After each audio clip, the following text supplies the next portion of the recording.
तो जैसा कि लास्ट एपिसोड में हम लोगों ने देखा था कि सेक्ट मास्टर वो दोबारा से वापस आ जाता है, जिस पर वो तीनों के तीनों डीमंस बिल्कुल हैरान हो गए थे कि आखिर सुप्रीम सेक्ट मास्टर वो जिंदा कैसे है, क्योंकि टाई युआन इमोर्टल एडोब से बाहर निकलना किसी के भी बस की बात नहीं है। मगर वो मास्टर उन लोगों को बताता है कि तुम लोगों ने मुझे नहीं बल्कि मेरे एक छोटे से बस क्लोन को ही उसके अंदर कैद किया है। ये कहने के बाद फिर सुप्रीम मास्टर उन लोगों को अपना एक डाओ आर्टिफैक्ट शो करता है। वो डाओ आर्टिफैक्ट इतना ताकतवर होता है कि वो वहां पर एनर्जी अटैक्स की बौछार कर देता है, जिससे तीन डीमंस तो पहले ही डर के मारे वहां से भाग जाते हैं। मगर एक डीमन वहीं पे ही खड़ा रहता है और वो अपना हाथ वापस लेना चाहता था, जिसके बाद वो अपने हाथ को फेंगान की बॉडी से खींच कर निकालने की कोशिश करता है, मगर वो इसमें नाकाम हो जाता है। जिसके बाद वो अपनी एनर्जी के जरिए अपना हाथ दोबारा से रीजनरेट कर लेता है और सुप्रीम सेक्ट मास्टर के उस बहुत ही पावरफुल ट्रेजर के साथ मुकाबला करने की कोशिश करता है, जिसकी वजह से वो काफी जख्मी हो जाता है और वहां से भाग जाता है। और फेंगहान फिर आखिर में सुप्रीम सेक्ट मास्टर को डिवाइन क्लान की वो बॉडी शो करता है, तो उसे देखकर सुप्रीम मास्टर थोड़ा सा डर जाता है और कहता है कि हमें फौरन से सेक्ट जाना होगा। जिसके बाद अगले एपिसोड में हमें दिखाया जाता है कि वो लोग एक साथ ही सेक्ट की तरफ जा रहे होते हैं और यहाँ पर फेंगहान वो सुप्रीम मास्टर के बारे में कह रहा होता है कि सुप्रीम मास्टर की पावर का तो मैंने अंदाजा भी नहीं लगाया था कि वो इतनी हाईएस्ट लेवल की होंगी। वो दिखने में इतने खतरनाक नहीं लगते, ना ही इतने ताकतवर लगते हैं, मगर उसके बावजूद भी वो सबको टक्कर दे सकते हैं। मगर जहां तक बात डिवाइन क्लान की उस बॉडी की है, तो उसे देखते ही मास्टर घबरा गए थे, शायद ये कोई सीरियस मैटर है। मगर हमें दिखाया जाता है कि जैसे ही वो लोग दोबारा से युहाऊ माउंटेन में वापस आ जाते हैं, तो वहां पर आते ही सुप्रीम सेक्ट मास्टर उन लोगों से कहता है कि तुम लोगों ने आज जो कुछ भी देखा, जो कुछ भी फेस किया, उसके बारे में किसी को पता नहीं चलना चाहिए, ना ही ड्रैगन स्क्रिप्चर के बारे में, ना ही डिवाइन क्लान के बारे में। ये इन्फॉर्मेशन हम चारों के पास ही होगी। इसके अलावा अगर किसी ने भी ये इन्फॉर्मेशन लीक कर दी तो फिर मुझसे बुरा कोई भी नहीं होगा। ये सुनकर तीनों के तीनों डिसाइपल फौरन से अपने मास्टर को ग्रीट करते हुए कहते हैं कि जैसा आप कह रहे हैं बिल्कुल वैसा ही होगा। और फिर ये सुनते ही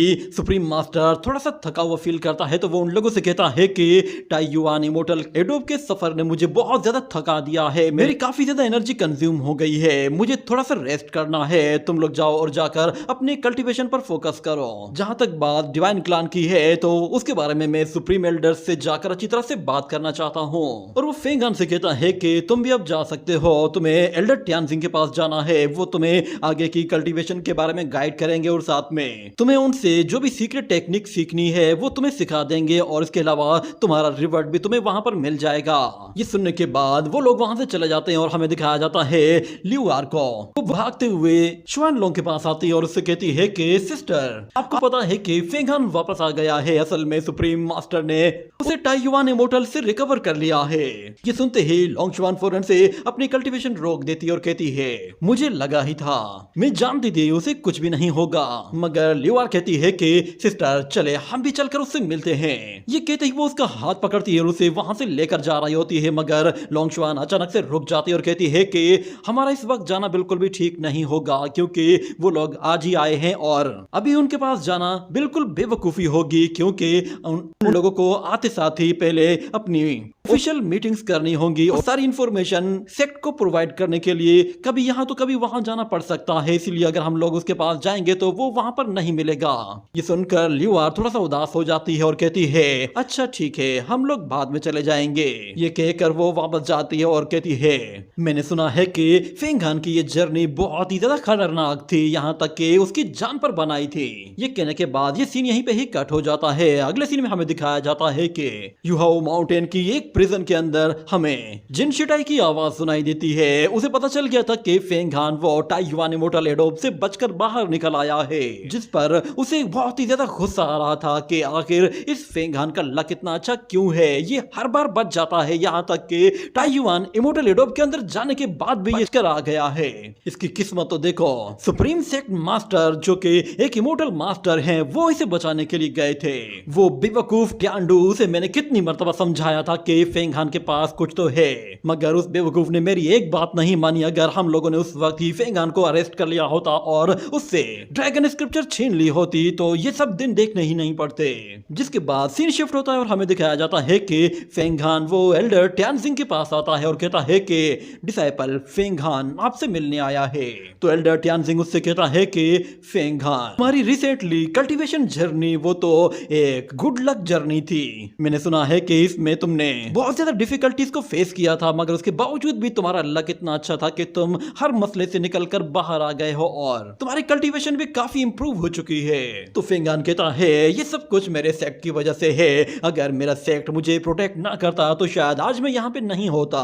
तो मास्टर कहता है बताओ कि तुम्हें किस तरह की टेक्निक सीखनी है, तुम्हारे पास कुछ है तो तुम मुझे दिखा सकते हो। ये सुनते ही फेंग हान डिवाइन एबिलिटी वाली सारी एनर्जी निकाल कर ट्यानजिंग के पास भेजता है और कहता है कि ये 28 डिवाइन एबिलिटीज हैं, आप इन्हें देखिए और इनके हिसाब से ही बताइए कि मुझे कौन सी टेक्निक सीखनी चाहिए।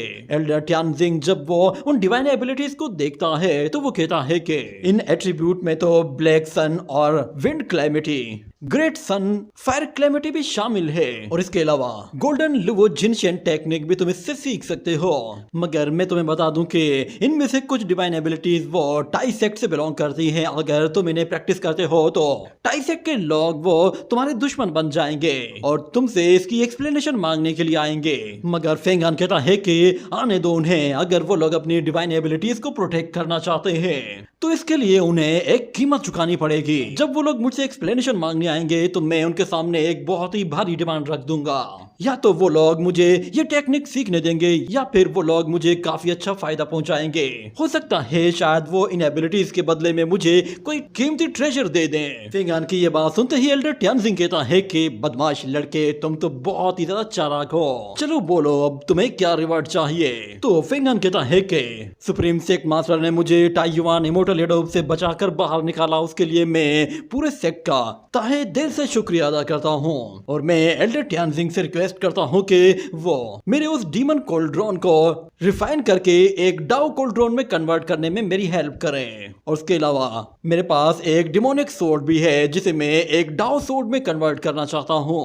ये सुनकर एल्डर ट्यानजिंग कहता है कि जहां तक बात उस जेड कोल्ड्रोन को ट्रांसफॉर्म करने की है तो उसके लिए तुम्हें ब्लड एसेंस की जरूरत पड़ेगी और उसके साथ तुम्हें सीक्रेट रियलम के कुछ वॉरियर्स की भी जरूरत पड़ेगी और तुम लोग अगर एक साथ मिलकर उसे टेम्पर करोगे तो तुम लोग उसे टेम्पर करने में कामयाब हो जाओगे, क्योंकि जेड कोल्ड्रोन वो काफी ज्यादा कॉम्प्लेक्स है, इसीलिए मैं अकेला उसे डाउ वेपन में कन्वर्ट नहीं कर सकता। मगर जहां तक बात तुम्हारी उस डिमोनिक सोर्ड की है तो मैं उसे देखना चाहता हूँ। और उसके अलावा मैंने सुना है कि तुम्हारे पास डीमन गॉड का हैंड भी है, अगर हम लोग उस डीमन हैंड की पावर को यूज करें तो उससे हम लोग डीमन सोर्ड को बहुत ही तेजी के साथ रिफाइन कर सकते हैं। उसकी वजह से हमें बहुत ही कम एफर्ट्स लगानी पड़ेंगी।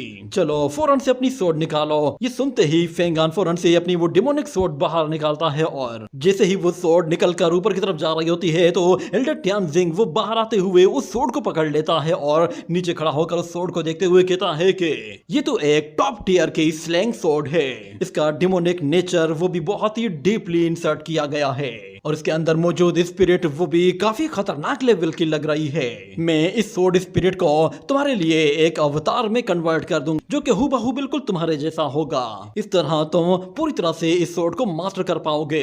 ये सुनते ही फेंग हान कहता है अगर ऐसा है तो फिर चलिए शुरू करते हैं। ये कहने के बाद फेंग हान जैसे ही अपना ब्लड एसेंस यूज करता है तो वो ब्लड एसेंस उस सोर्ड के अंदर मर्ज हो जाता है, जिसके बाद वो सोर्ड वहां से भागने की कोशिश करती है तो एल्डर ट्यानजिंग वो अपनी पावर के जरिए उस सोर्ड को पकड़ लेता और कहता है कि तुम्हें इतनी क्या जल्दी है भागने की, अभी तो तुमने एक डाउ ट्रेजर में कन्वर्ट होना है। हम लोग देखते हैं कि वो सोर्ड हर तरफ स्प्लैश अटैक रिलीज कर रही होती है ताकि एल्डर ट्यानजिंग उसे छोड़ दे और इतने में एल्डर ट्यानजिंग फिर फेंग हान से कहता है कि जल्दी करो, गॉड हैंड ला कर दो। तो फेंग हान अपनी बॉडी से वो गॉड हैंड भी बाहर निकालता है।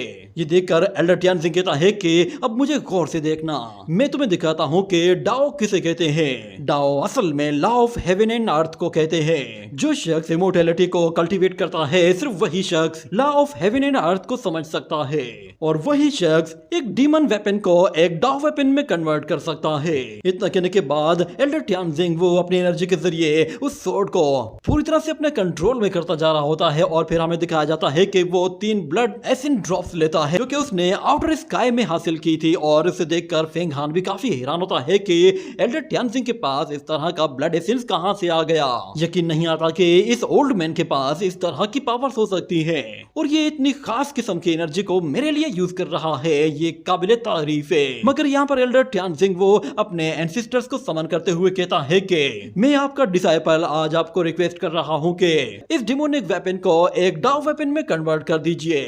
मुझे इसे रिफाइन करने के लिए आप लोगों की असिस्टेंस चाहिए, और मैं चाहता हूँ कि आप लोग इस इविल को राइटियस पाथ में कन्वर्ट कर दें। इस तरह की पावर और इस तरह का रिचुअल फेंग हान ने पहले कभी भी नहीं देखा था। वो समझ जाता है कि युहाउ सेक का जो मास्टर है वो अपर रियलम में मौजूद है, और एल्डर ट्यानजिंग अपर रियलम से उसकी पावर्स को यहाँ पर समन कर रहे हैं। वो मेरी इस सोर्ड की एनर्जी को पूरी तरह से प्योरीफाई कर रहे हैं ताकि उसके अंदर मौजूद डिमोनिक नेचर पूरी तरह से खत्म हो जाए। और यहाँ पर हमें दिखाया जाता है कि वो डिवाइन एनर्जी वो उस सोर्ड को बहुत ही तेजी से रिफाइन करना शुरू कर देती है, और कुछ ही देर के अंदर हमें पता चलता है कि वो सोर्ड पूरी तरह से डिमोनिक सोर्ड से एक डाउ सोर्ड में कन्वर्ट हो जाती है, और साथ में वो फेंग हान का ही एक अवतार बन जाती है, यानी कि वो फेंग हान की एक स्पिरिट के फॉर्म में उसके सामने आ जाती है। और एल्डर ट्यानजिंग उससे कहता है कि अब तुम अपने इस अवतार के जरिए इस सोर्ड को मास्टर कर सकते हो। जिसके बाद वो अवतार फौरन से फेंग हान के पास आता है, तो वो एक सोर्ड में कन्वर्ट हो जाता है, जिसके बाद फेंग हान उसी सोर्ड को पकड़कर ऊपर की तरफ जाता है। और हमें दिखाया जाता है कि जब वो उस सोर्ड को पकड़कर उससे एक एनर्जी अटैक करता है, तो वो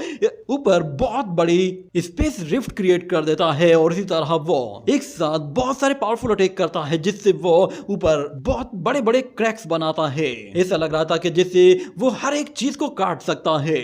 उस सोर्ड को यूज करने के बाद वो काफी ज्यादा अच्छा फील करता है, जिसके बाद वो एल्डर ट्यानजिंग से कहता है कि इसके लिए आपका बहुत बहुत शुक्रिया। तो एल्डर ट्यानजिंग उससे कहता है कि इस सोर्ड का बहुत ही अच्छी तरह से यूज करना मैं चाहता हूँ कि इस सोर्ड को यूज करते हुए तुम इस सेक्ट की ग्लोरी को वापस ला सको। तो फेंग हान एल्डर ट्यानजिंग से वादा कर देता है कि मैं आज से ये सोर्ड सिर्फ और सिर्फ युहाउ सेक्ट को प्रोटेक्ट करने के लिए ही यूज करूंगा। मेरी ये सोर्ड हर उस शख्स के लिए यूज होगी जो कि मेरे युहाउ सेक्ट का दुश्मन होगा। इसी के साथ ही ये सीन यहीं पे ही कट हो जाता है। अगले सीन में हमें दिखाया जाता है कि फेंग हान जब वो अपने पीक वापस आता है तो वहां पर वो बिल्कुल अकेला होता है, और उसके साथ बात करने वाला वहां पर कोई भी नहीं था। मगर वो फौरन से यान को बुलाता है और उससे कहता है कि मैंने इस लाइफ एंड डेथ सिचुएशन से खुद को तो निकाल लिया है, और फाइनली मैंने अपने युहाउ सेक्ट में एक ऐसी जगह भी बना ली है कि जिसकी एक वैल्यू है। तो यान उससे कहता है कि तुम्हारे पास कल्टीवेशन है, तुम्हारे पास दोस्त हैं, तुम्हारे पास एक अच्छी लोकेशन है, और तुम्हारे पास अच्छा खासा पैसा भी आ गया है। सच कहूं तो मैंने सोचा भी नहीं था कि युहाउ सेक्ट वो तुम्हें इतनी अच्छी तरह से ट्रीट करेगा। आगे चलकर तुम्हारी कल्टीवेशन में अब कोई भी परेशानी नहीं आने वाली, क्योंकि अब तुम अपने सेक्ट के हीरो बन चुके हो। तो फेंग हान कहता है कि मेरे सेक्ट ने मुझे एक नई जिंदगी दी है, और मुझे इस सेक्ट का एहसान किसी दिन चुकाना ही पड़ेगा। मुझे इस सेक्ट के एहसान का बदला तो चुकाना ही पड़ेगा। इतने में अचानक उसे किसी के चिल्लाने की आवाज सुनाई देती है। जब वो पीछे मुड़कर देखता है तो वहां पर एक व्हाइट क्रेन होती है, जिसे देखते ही फेंग हान पहचान जाता है कि ये वही व्हाइट क्रेन फेरी है जिसकी सबसे पहले फेंग हान के साथ ही फ्रेंडशिप हुई थी। फेंग हान जब वो जेडियन पीक में आया था तो इस पीक पर आने के बाद ये व्हाइट क्रेन ही थी जो कि सबसे पहले फेंग हान के साथ फ्रेंडशिप करती है, और उसे उड़ाकर वहां से बहुत दूर लेकर गई थी। उसके वहां पर वापस आने के बाद फेंग हान जब उसे देखता है तो वो काफी खुश होता है और कहता है कि तो फेरी क्रेन तुम आ ही गई, बहुत लंबे टाइम के बाद आई हो। मैं देख पा रहा हूँ कि तुम्हारी कल्टीवेशन काफी इंप्रूव हो चुकी है। जिस पर वो क्रेन कहती है कि मेरी कल्टीवेशन तो इंप्रूव होनी ही है, क्योंकि मैं सिस्टर जियालान के साथ जो होती हूँ उन्होंने मेरी कल्टीवेशन को इंप्रूव करने के लिए काफी कुछ किया है। अब मैं भी तुम्हारी तरह ही अवतार रियलम के रैंक के बिल्कुल बराबर आ चुकी हूँ। मुझे बस अब कुछ और ऐसी पिल्स चाहिए कि जो कि हाईएस्ट रैंकिंग की पिल्स हों, उन्हें खाने के बाद मैं एक ह्यूमन फॉर्म भी ले सकती हूँ। अचानक वहां पर ल्यूआर भी आ जाती है। उसे देखकर फेंग हान कहता है कि लिटिल सिस्टर तो तुम भी यहाँ पर आ गई। तो ल्यूआर कहती है मुझे जैसे ही पता चला कि तुम यहाँ पर आए हो तो मैं सिस्टर लोंगशुआन को घसीट कर यहाँ पर लेकर आई हूँ। हम लोग भी तो तुमसे पूछे कि आखिर तुम्हारी ये जर्नी कैसी थी? मैंने सुना है कि ये सफर काफी खतरनाक था। तो फेंगन कहता है कि मेरी जूनियर सिस्टर को मेरी काफी परवाह है। अभी अभी तुम लोगों ने कहा कि ये फेरी क्रेन एक ह्यूमन फॉर्म ले सकती है अगर इसे कुछ अच्छे लेवल की पिल्स खिलाई जाए। मेरे पास कुछ अच्छे लेवल की पिल्स मौजूद है, क्या तुम लोगों को चाहिए? तो वो लोग कहते हैं कि हाँ क्यों नहीं। तो फेंगन उन्हें बताता है कि मेरे पास पिल बनाने की कोई फाउंडेशन तो नहीं है, मगर मुझे कुछ पिल्स ऐसी मिली है कि जो तुम्हारे काम आ सकती है। ये कहने के बाद वो उन पिल्स को एक एक लोगों को बांट देता है। उस पिल को देखने के बाद लोंगशुआन थोड़ा सा सरप्राइज होती है कि ये तो टाइसेक्ट की नेसेंट सोल लेवल की पिल है। और वो फेरी क्रेन वो तो फौरन से उस पिल को खा लेती है। मगर लोंगशुआन कहती है कि आखिर तुमने इतनी हाईएस्ट लेवल की पिल कैसे बना ली? क्या इसे बनाना इतना आसान है? तो फेंगान कहता है कि ये बनाना इतना आसान नहीं है, मुझे पूरा दिन लग गया था और मैंने अपनी पूरी एनर्जी खर्च कर दी थी, जिसके बाद जाकर मैं सिर्फ और सिर्फ 300 पिल्स बना पाया था। ये सुनते ही ल्यूवार को एक झटका सा लगता है कि क्या 300 पिल्स, ये कुछ ज्यादा नहीं है? मगर वो फेरी क्रेन कहती है ये पिल्स बहुत ही मजेदार है, मुझे और भी खानी है, क्या तुम्हारे पास कुछ और पिल्स होंगी? तो फेंगान कहता है कि हाँ क्यों नहीं। ये कहने के बाद वो उसे 2 और पिल्स दे देता है। तो वो फेरी क्रेन एक एक करके उन पिल्स को खा लेती है, जिसके बाद अचानक से उसकी बॉडी में कुछ हलचल होने लगती है, जिस पर वो खुद भी हैरान हो जाती है। और यहाँ पर सब लोग परेशान होते हैं कि आखिर से क्या हो रहा है। मगर हमें दिखाया जाता है कि वहां पर उसकी ट्रांसफॉर्मेशन का प्रोसेस शुरू हो गया था, क्योंकि उसे जो पिल्स चाहिए थी वो पिल्स उसे मिल गई थी और उसकी body Aahista Aahista human shape लेना शुरू कर देती है। और देखते ही देखते वो फेरी क्रेन पूरी तरह से एक लड़की के शेप में ट्रांसफॉर्म होकर नीचे आ जाती है और कहती है अरे वाह, मैं तो एक ह्यूमन फॉर्म ले चुकी हूँ, मैं तो बिल्कुल एक ह्यूमन की तरह ही लग रही हूँ। वो अपने नए फॉर्म पर बहुत ज्यादा खुश हो रही थी और साथ में ल्यूआर कहती है कि अरे वाह, तुम तो एक लड़की बन गई हो, अब तो और भी ज्यादा मजा आएगा, क्योंकि अब मैं बिल्कुल भी अकेली नहीं रहूंगी, क्योंकि अब मुझे खेलने के लिए कोई मिल गया है। वो दोनों ही एक साथ खेलना शुरू कर देते हैं और वो फेरी क्रेन कहती है कि तुम बेफिक्र हो जाओ, हम लोग कहीं भी उड़कर जा सकते हैं। मगर फेंगान कहता है तुम नहीं उड़ पाओगी, तुम्हारे पंख नहीं है।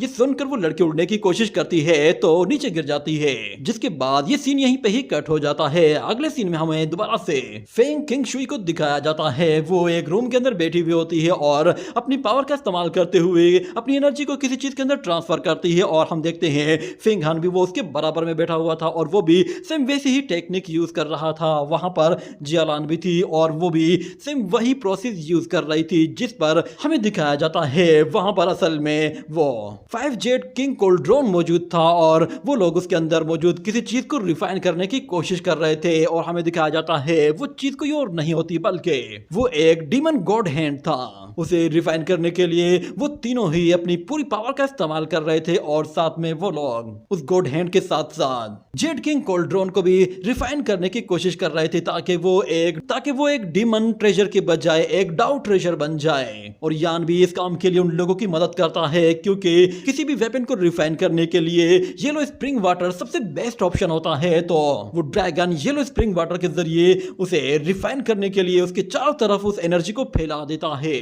और हमें दिखाया जाता है कि उस रूम से बहुत ज्यादा एनर्जी रिलीज होती है, शायद वो लोग अपने उस प्रोसेस में कामयाब हो चुके थे। जिसके बाद अगले सीन में हमें कुछ अजीब से लोगों को दिखाया जाता है। उनमें से एक बंदा कह रहा होता है कि टाइसेक्ट की वो नेसेंट सोल पिल वो हमारी इन सोल पिल से काफी ज्यादा डिफरेंट है। और वहां पे मौजूद दूसरा बंदा कहता है कि हाँ बिल्कुल सही कहा, अब तो फेंग हान के पास बहुत ज्यादा क्वांटिटी में वो पिल्स मौजूद हैं और हो सकता है कि हम उससे वो पिल्स ले पाएं। अगर वो सारी पिल्स हमें मिल जाती हैं तो हमारा बहुत ज्यादा टाइम बच जाएगा, हमें इतनी ज्यादा पिल्स बनाने की जरूरत ही नहीं पड़ेगी। ये सुनकर वहां पे मौजूद तीसरा बंदा कहता है अगर ऐसा ही है तो फिर चलो फेंग हान के पास चलते हैं, वो यहीं कहीं मौजूद होगा।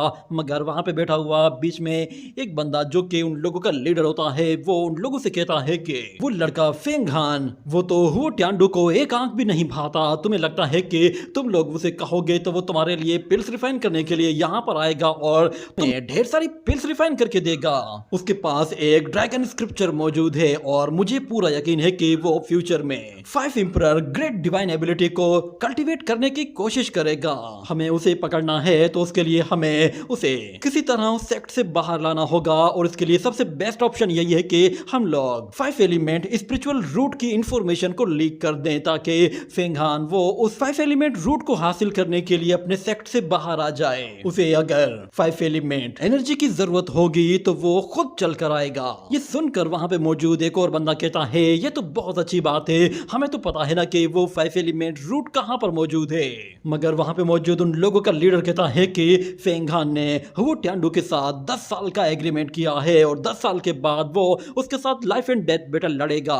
हमारे लिए एक बहुत ही अच्छा चांस है, हम लोग फेंगहान के साथ एक बहुत ही अच्छी डील कर सकते हैं। इसीलिए कल से ही हम लोग अपना काम शुरू करेंगे, और पहले हमें समसारा पीक जाना होगा। मगर अगले सीन में हमें दिखाया जाता है कि फेंग किंगशुई वो फेंगहान से कह रही होती है कि तुम्हारी नेसेंट सोल पिल की न्यूज वो हर जगह फैल गई है, यहाँ तक कि यू हाउस सेक्ट में अब हर एक बंदा उस नेसेंट सोल पिल की ही बात कर रहा है, और मुझे लगता है कि बहुत जल्द लोग तुमसे उस पिल के बारे में पूछने के लिए आएंगे, और हो सकता है कि टाइम होटल सेक्ट के लोग वो तुम्हें इसके लिए बुले करें। मगर इसमें अच्छी बात यह है कि पूरे सेक्ट में तुम्हारा नाम रोशन हो चुका है, और हर जगह तुम्हारी तारीफें हो रही है।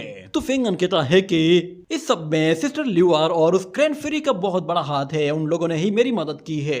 मगर फेंग किंगशुई उससे कहती है कि ये बहुत ही अच्छी बात है कि तुमने पिल रिफाइनमेंट सीख ली है, मगर मैं चाहती हूँ कि तुम अपनी कल्टीवेशन पर भी फोकस करो, तुम्हें अपनी कल्टीवेशन को बिल्कुल भी नजरअंदाज नहीं करना चाहिए। जिस पर फेंगान कहता है, मैं आपकी हर एक बात को अच्छी तरह से नोट कर रहा हूँ।